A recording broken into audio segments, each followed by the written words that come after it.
সবাইকে আমন্ত্রণ কুল স্পোর্টস 24 শিরোনাম শুনছিলেন, সাথে আছি জহির সাগর।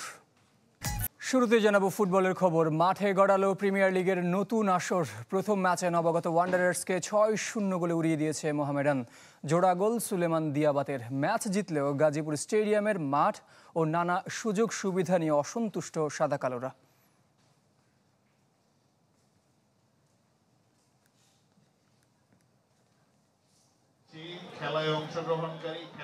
অসম লড়াইয়ে ভালোভাবে জিতেছে মোহামেডান। প্রিমিয়ার লিগের নবাগত দল ঢাকা ওয়ান্ডারার্সকে তাদের হোম ভেন্যুতে 6-0 গোলে বিধ্বস্ত করে উড়ন্ত সূচনা সাদা কালোদের। 5 মিনিটে এমানুয়েল সান্ডেতে শুরু গোল উৎসব। প্রথমার্ধে স্কোর শিটে নাম তুলেছেন মিনহাজুর আবেদিন, সুলেমান দিয়াবাতে। দ্বিতীয়ার্ধে তুলনামূলক প্রতিরোধ তৈরি করেছে ওয়ান্ডারার্স, সুযোগও তৈরি করেছে, কিন্তু ম্যাচে ফিরতে পারেনি। উল্টো 80 মিনিটে স্কোর লাইন 4-0 করেছেন মোহামেডান মিডফিল্ডার আর্নেস্ট বোয়েটিং। 89 মিনিটে জোড়া পূর্ণ করেছেন সাদা কালো অধিনায়ক সুলেমান দিয়াবাতে। ইনজুরি টাইমে সৌরভ দেওয়ানের গোলে স্কোর লাইন দাঁড়ায় 6-0। লিগের প্রথম ম্যাচে বড় জয় গত আসরের রানার্স আপদের।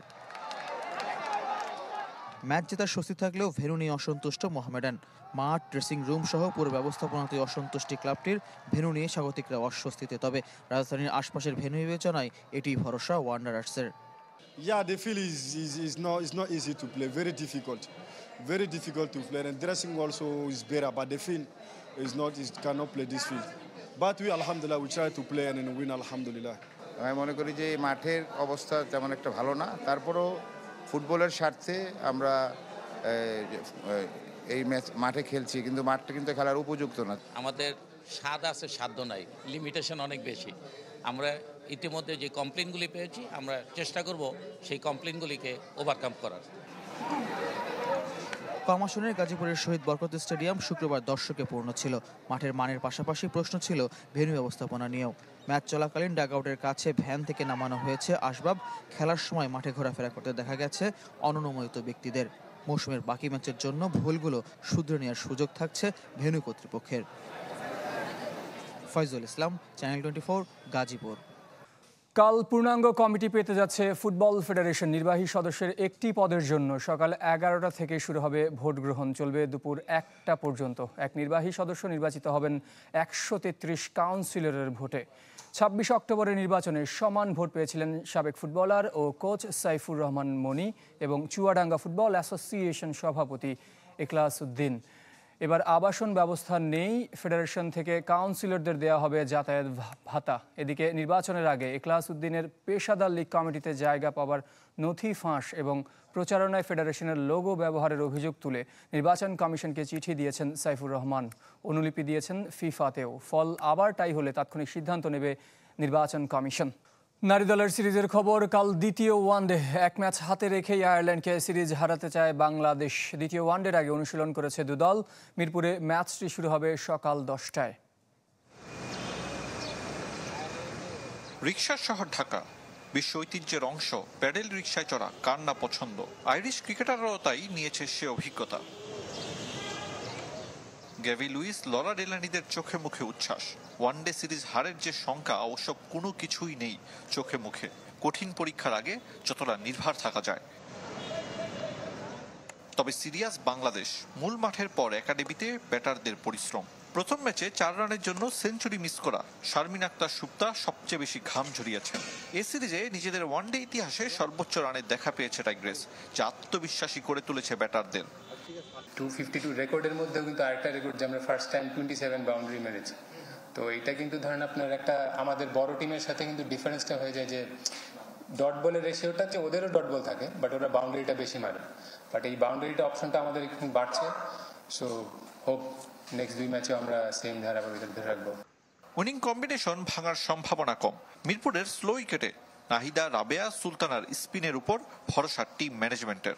আয়ারল্যান্ডের দুর্বলতা নিয়ে বিচার বিশ্লেষণ তো কম হয়নি।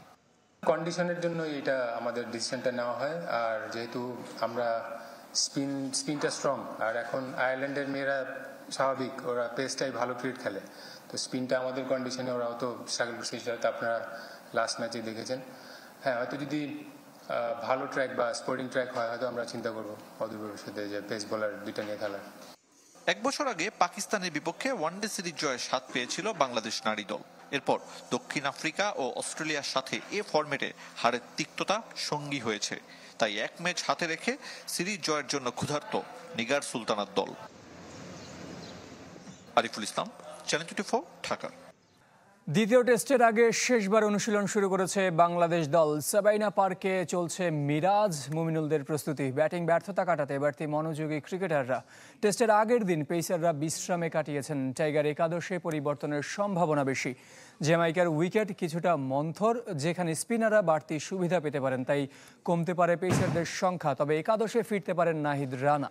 এর আগে সাবাইনা পার্কে 2 টেস্ট খেলে দুটিতেই হেরেছে টিম বাংলাদেশ। শনিবার থেকে শুরু হবে দ্বিতীয় টেস্ট সিরিজে 1-0 এগিয়ে ওয়েস্ট ইন্ডিজ।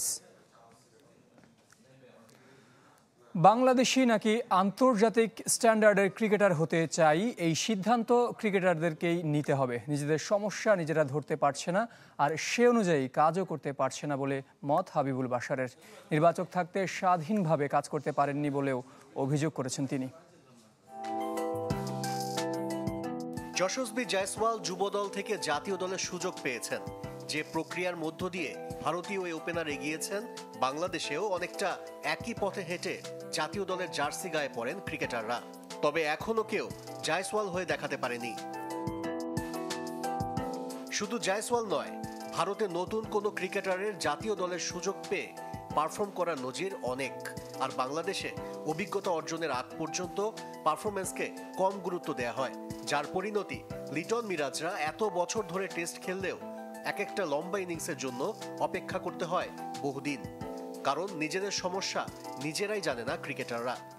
আমার স্কুলে তো সবাই একই বই পড়ে, ফার্স্ট সেকেন্ড, কিন্তু যে সে কিন্তু বাড়তি পরিশ্রম করে, তার বাড়তি মেধা নিয়ে কিন্তু ফার্স্ট সেকেন্ড হয়। তো এখানে অনেকখানি নিজের উপর ডিপেন্ড করে। ক্ষেত্র একদম আইডিয়াল আমি তাই বলবো না, আরও ভালো ক্ষেত্র হওয়া উচিত আমি মনে করি, বাট একদমই যে খারাপ তাও কিন্তু নয়। এরকম ক্ষেত্রতেই কিন্তু আমাদের তামিম, সাকিব, মুশফিকের মতো খেলা তৈরি হচ্ছে। বাংলাদেশের স্ট্যান্ডার্ড প্লেয়ার হতে চাই না আন্তর্জাতিক স্ট্যান্ডার্ড প্লেয়ার হতে চাই, সেটাও খুব ইম্পর্টেন্ট। নির্বাচন প্রক্রিয়া নিয়েও প্রশ্ন উঠেছে। গেল মাসে জাতীয় লিগে 118 রানের ইনিংস খেলার পরই দক্ষিণ আফ্রিকার বিপক্ষে হোম সিরিজে ডাক পান মাহিদুল ইসলাম অঙ্কন। একই ঘটনার পুনরাবৃত্তি ওয়েস্ট ইন্ডিজ সফরে। জাতীয় লিগে 1 সেঞ্চুরি করেই শাহাদাত দীপু জায়গা পেয়ে যান ওয়েস্ট ইন্ডিজের বিপক্ষে টেস্ট সিরিজে। নির্বাচকদের নিয়ে কোনো মন্তব্য করতে না চাইলেও হাবিবুল বাশার জানিয়েছেন, বর্তমান কমিটি স্বাধীন, যে স্বাধীনতা মিনহাজুল আবেদিনের প্যানেল পায়নি।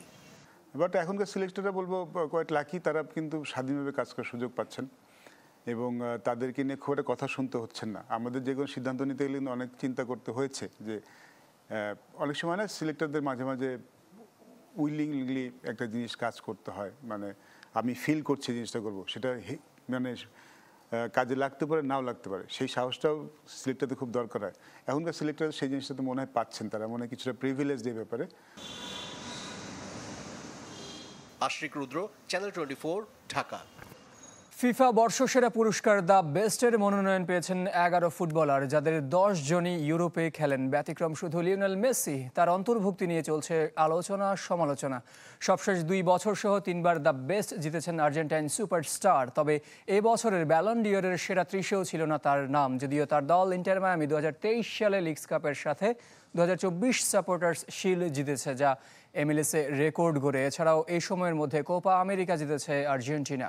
সবচেয়ে বেশি রিয়াল মাদ্রিদের 6 footballer Jude Bellingham, Kylian Mbappe, Vinicius Junior, Dani Carvajal, Toni Kroos, Federico Valverde. বাকিরা হলেন Erling Haaland, Rodri, Messi, Florian Wirtz ও লামিন ইয়ামাল। বর্ষসেরা কোচের তালিকায় জায়গা করে নিয়েছেন Carlo Ancelotti, Lionel Scaloni, Luis de la Fuente, Pep Guardiola ও শাবি আলোনসো। মনোনয়ন পাওয়ার ক্ষেত্রে 2023 সালের 21 আগস্ট থেকে 2024 সালের 10 আগস্ট সময়ের পারফরমেন্স বিবেচনা করা হয়েছে। এই ছিল কুল স্পোর্টস 24-এর এখনকার আয়োজনের সঙ্গে থাকার জন্য সবাইকে ধন্যবাদ।